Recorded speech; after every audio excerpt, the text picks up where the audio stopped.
Hello माय soulful people, नमस्ते.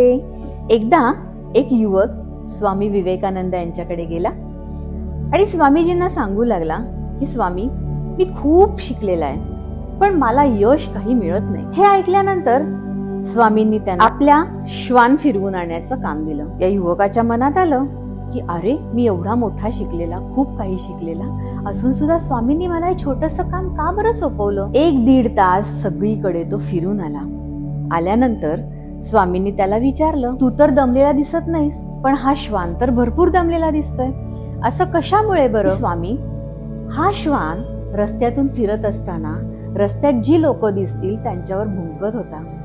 इथे तिथे जिथे कुठे घाण दिसेल तिथे तिथे तोंड घालत होता. उगीच धावपळ करत होता. त्यामुळे तो दमलेला आहे आणि मी साधारणपणे चालत त्याच्याबरोबर गेल्यामुळे मला जास्ती दमायला झालं नाही. स्वामीजींनी तत्काळ उत्तर दिलं, तूही असाच लोकांच्या आहारी जाऊन खूप दमलेला आहेस. तुझं ध्येय काय आहे याचा विचार आधी पक्का कर. तुला कुठपर्यंत जायचंय हे आधी ठरव.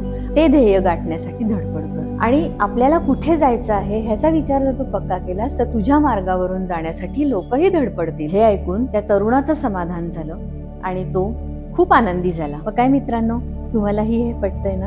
मग चला तर मग आजपासून आपण या कामाला लागूया. तुमचं ध्येयही नक्की करा आणि तुमचा विचारही पक्का. थँक्यू.